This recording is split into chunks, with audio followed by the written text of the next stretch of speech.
Alright guys, so we are here at BMW Pampanga. Kasama ko si Sir John Mutok, ayan. Papasyal kayo dito guys. So kung naghanap kayo ng BMW unit, kontakin nyo lang siya guys. Alagay ko yung number niya dito. Ayan.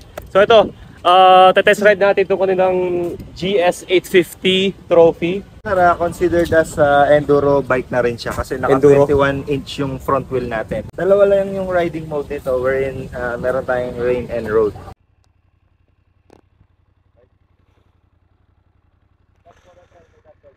Alright, thank you John. Thank you. Ito guys, thank you. BMW GS850 Trophy Edition. Yun nga, para na daw siyang enduro kasi mas malaki yung front wheel. I think this is size, ano bang size to? 19? Kung di ako nagkakamali, parang 19 eh. 21. Oh, 21 inches guys. Sa likod parang 17. Oh, 17 yata sa likod. Tingnan natin. Yeah, 17 sa likod. So malaki yung ano, yung parang enduro nga, no? Iba sa mga dating 850 or yung dating 750, hindi ganyan kalaki yung kanyang ano. Tapos naka ano na siya, naka spoke wheels, tubeless ready, naka Brembo brakes, dual rotors. Bigyan ko muna kayo ng walk around, and then yun yung kanyang headlight, LED na rin. Meron siyang beak dito. Meron siyang visor na I think this is manually adjusted. Oo, I think manual lang to. Ayan. Tapos, ayan. Manual lang, oo. Manual lang. And then, yan, Brembo brakes. Tapos, ayan yung kanyang muffler guys, mataas. So, kahit iluso mo sa baha to, okay lang. Pati sa likod, naka Brembo brakes din. Meron na siyang lagayan ng ano rito. Tank, top box. Okay. Malambot yung suspension. Then basic lang guys, menu button, mode, rain and road. Wala siyang dynamic pro. Yan, TFT display. I think this is 6.5 also. 8,500 RPM ang kanyang red line. And then that's it. Up and down quick shifter na rin to. Alright. Iba talaga ano? Iba talaga handling ng GS. Eto medyo smooth yung kanyang quick shifter kumpara dun sa ating F9.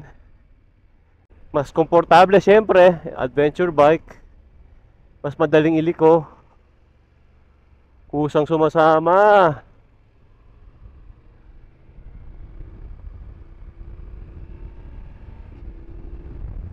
Auto blip na rin pala to guys. Yung kanyang preno malakas din. Alright. Sarap niyang iliko ah.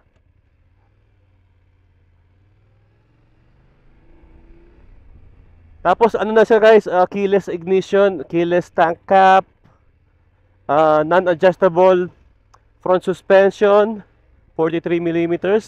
Yung sa likod hindi siya dynamic ESA. Ano lang siya, manually adjusted. And then meron siyang USB port. Meron siyang lagayan dito ng GPS. And then meron siyang built-in lever guards. Yung kanyang clutch is still cable. So I think hanggang second gear, third gear lang tayo dito guys. Pero grabe yung liko niya oh. Effortless guys.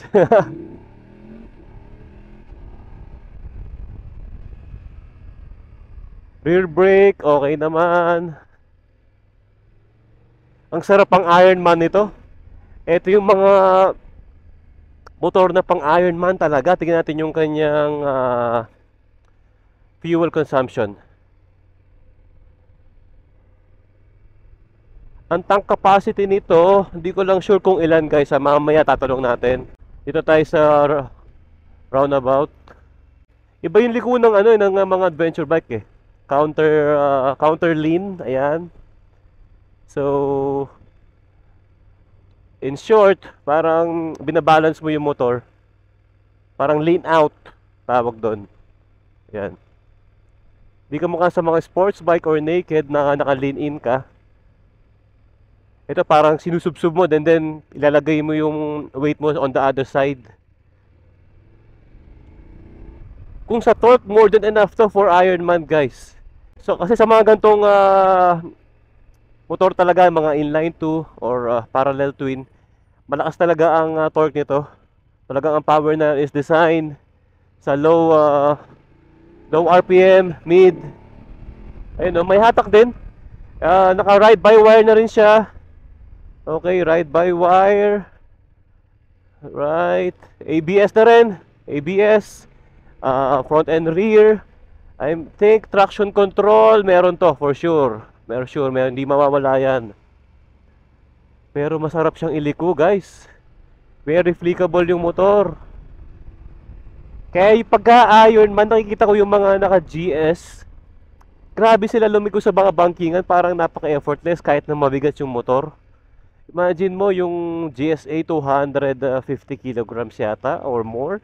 Pero pag binangking nila sa sa Aurora, parang wala lang eh. What more etong 850 na mas magaan. Iba talaga pagka adventure bike ang dala mo sa Ironman.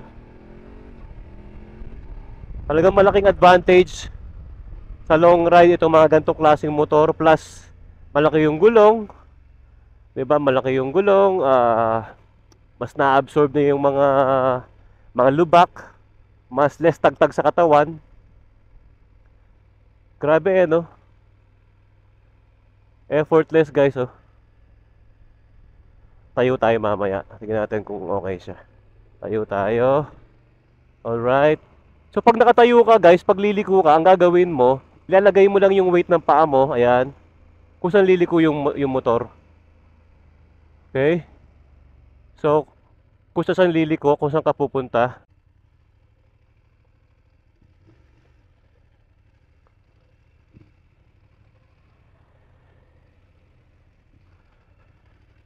Galing, galing, galing.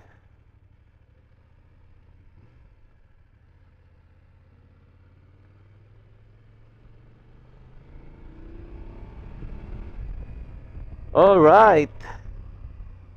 Ang galing. So pag sa Ironman, ayan, nakangalay ka na, lagay mo lang yung paa mo sa tank, ipit mo lang, ayan.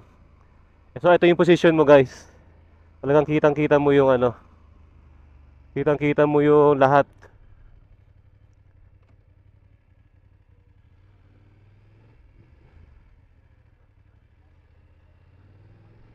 Alright, so I think okay na yung test ride natin. So malapit na yung Ironman, guys, sa mga gustong mag-Ironman, ayan, mga naghahanap ng motor, try this GS 850 trophy. So ang SRP nito mamaya tanong natin kay John. Malupit to, malupit. Isang ikot pa. Ang sarap niyang gamitin. Sarap niyang gamitin, guys. Yung vibration nga lang niya, talagang itong mga inline 2, ma-vibrate talaga. Yun lang ang pero sa weight parang pagaan lang siya eh. Hindi ako nabibigatan sa kanya. Pero yung vibration definitely meron sa handlebar and sa foot peg. Parang I think trademark na ng BMW yung vibration.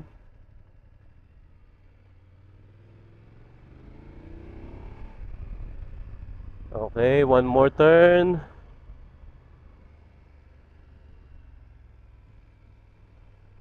Grabe, no? Ayun, no? Kahit di ka marunong magmotor, guys, matututo ka dito sa motor na to. Grabe, oh, kahit mga ganyan, oh, kahit mga ganyang humps, wala nang preno-preno dyan. Diretso ka na lang.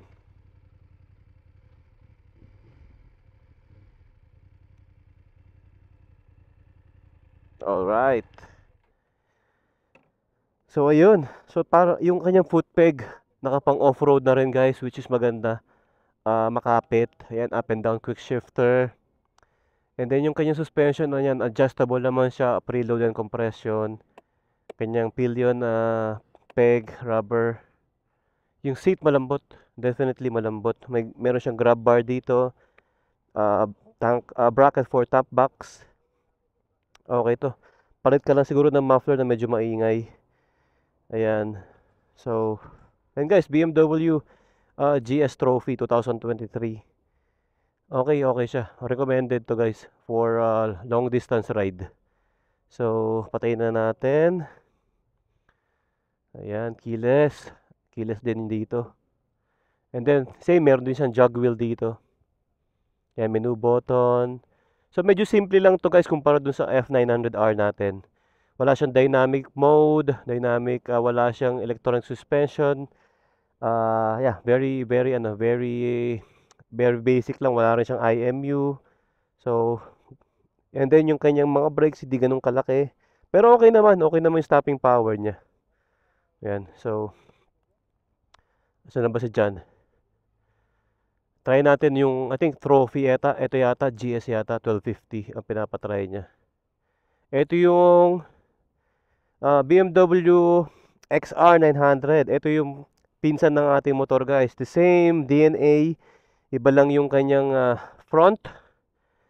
Adventure Touring, yung sa atin naked eh. So mas mataas handlebar nito.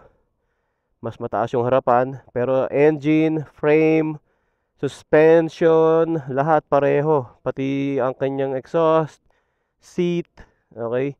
So iba lang yung kanyang handlebar. Yung TFT display pareho din. So ito lang yung pinagkaiba, yung pinakamukha niya. Ayan. Pero ito meron siyang heated grips oh. Meron siyang heated grips. So yun yung wala sa F9. Test ride now. Ayan, call 0918-854-2938. Thank you Sir Ronald. Ayan. So ito guys, ito yung pangalawang i-test ride natin, BMW GS 1250. This is the 20-liter version. Meron siyang 30-liter version yung GSA. So this is 2023 model. Ayan, naka dynamic ESA sa likod. Tapos may kasama na siyang ano rito, lalagyan ng panniers, top box. Yung kanyang upuan, blue and white, naka-terno sa kanyang tank. Ito yung boxer engine. Okay, I think the same lang sila nung engine nung GSA. May mga features lang yung GSA na nadagdag, like the tank, and I think ibang components. Pero the same engine, ayan, naka Brembo brakes, naka braided brake lines, steering damper. And then yung kanyang suspension guys, ayan, bukod dito sa kanyang upside down fork, meron pa sa isa sa gitna. So sobrang ganda talaga nito guys. Ang kanyang harapan na gulong is anong size to? 19 inches. Okay. So mas malaki yung sa 850. Tapos naka spoke wheels na rin to, tubeless ready. Then sa likod, ang size ng kanyang gulong is 17-inch wheels. Ayan. So maganda daw tubeless na guys, kasi yung mga ibang adventure bike hindi pa rin tubeless eh. So pag nasiraan ka, tatanggal ka pa, 'di ba? Ito I think pwede mo lagyan ng sealant. Hindi ko lang alam kung naglalagay sila ng sealant sa BMW. Ayan, dynamic ESA, pwede mong i-adjust yung preload and compression. Meron siyang cruise control, ayan, electronic adjustment, suspension, heated grips, ayan, mode. Meron siyang road, enduro, eco, rain. Ayan, dito tayo sa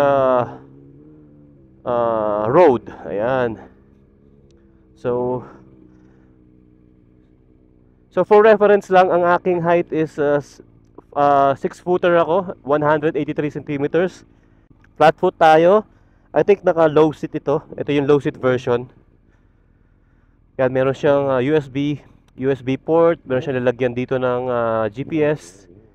Ang kanyang windshield, adjustable manually. Ayan. Braided brake lines, hydraulic clutch. Na meron siyang akala ko handbrake. Alright. So let's try this 1250 GS trophy. Yan, keyless ignition, keyless tank cap. So trademark na ng BMW yan. Unang napansin ko dito guys, sobrang comfortable ng kanyang position. Tapos medyo mainit yung kanyang tangke. Ay, yung kanyang makina. Uy! Up and down quick shifter na to, pero medyo tingnan natin kung kailangan mataas RPM. Ayun, okay naman. Kailangan mataas RPM eh. Okay. Masarap din. Masarap din guys.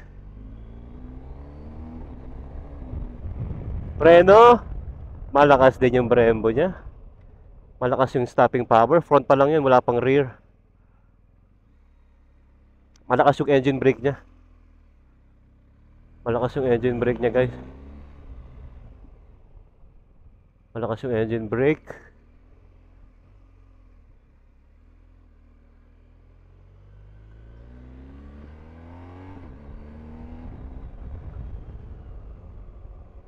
Ayun oh, XR oh. Yun ang maganda, XR. Grabe, inline 4. Eto. Grabe, sarap niya iliko guys oh. Ayan oh. Titingin ka lang kung saan ka pupunta eh. Kung saan liliko yung motor eh.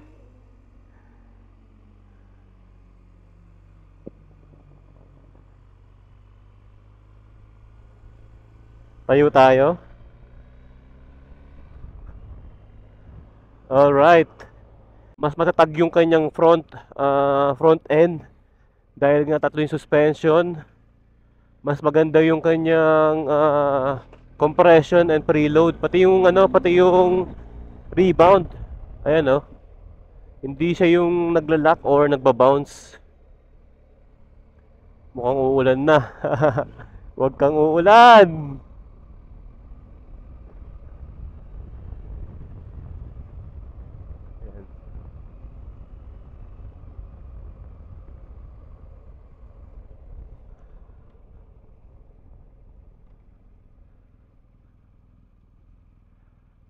Yung kanyang pagliko, very effortless.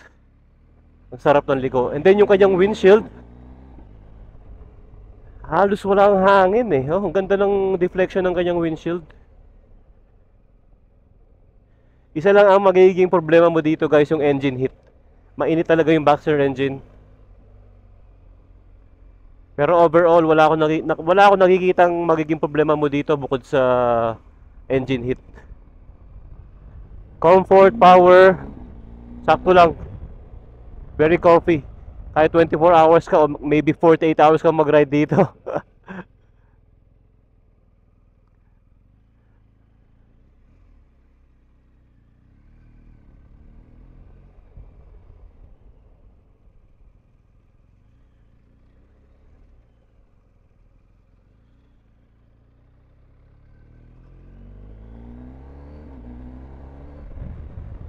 Unfortunately, hanggang third gear lang tayo guys. Malakas yung engine brake niya. Pero I think naka-sleeper clutch na to. Wala namang skid sa, or hindi naman naglalak yung kanyang likuran. Ayan, try natin tong counterbalance. Okay, ganda, ganda. Iba talaga ang adventure bike ng BMW. Tsaka yung kanyang weight nasa ilalim eh, hindi mo ramdam eh. Although mabigat talaga to, pero pag umaandar wala talaga. Effortless. So ayan, sa mga nag-Ironman guys, malapit na naman ang Ironman. Sa mga naghahanap, ayan, marami kayong option. 850, etong 1250. Meron din sila dong XR. So ayan, pili lang kayo guys. Grabe no. Kaya yung mga napapansin ko yung mga naka GS or GSA pagka boss Ironman guys, chill lang eh. Pagtapos ng ng race or ng boss Ironman, parang fresh pa sila eh. Hindi katulad ng mga naka naked or naka sports. Grabe. pagkatapos ng Ironman, hindi mo na maipantay yung itsura. Iba nakikita ko na member ng boss, talagang makita mo fresh na fresh yung itsura nila pagdating. Tapos dito kahit yung hindi ka magpakarga lagi kasi ang laki nung tank, ang taas nung ano, yung mileage niya. I mean nung kanyang tawag dito, capacity ng kanyang tank. So ayun. Ayan, so okay na 'yon. Anyway, wala akong masabi. As usual. Yan. As usual. Pag talaga nagra-ride ka ng, yun lang oh. Eto, ayun. So, naka-enduro foot peg na rin siya, guys. Ayan. Ganda, grabe. Ay, wala akong masabi. Alright, so ayun. So, thank you BMW Pampanga sa papatest ride sa akin ng mga motor. Ayun guys, so kung naghahanap kayo ng pang-adventure nyo, this Boss Ironman or even personal bike nyo, ayan, pasyal kayo dito. BMW Premier Motorrad, ayan, make life a ride. Mag-U-turn lang tayo. Hindi tayo kailangan sumabay sa traffic. Huwag tayong abutan ng ulan. Ayan, U-turn na tayo dito. I think umura na sa NLEX.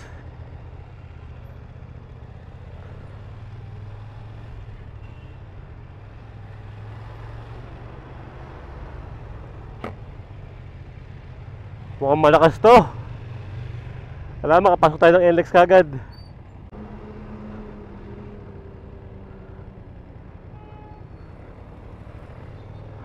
Alright.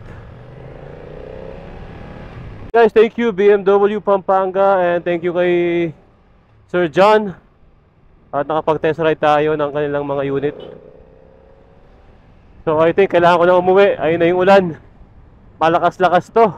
So tapusin ko na yung vlog dito guys. Again, kung di ka pa nakasubscribe, please hit that subscribe button. Isama mo na rin yung notification bell para lagi kayong updated. Ayan, so thank you for watching guys. Keep safe and God bless. I'll see you on the next one.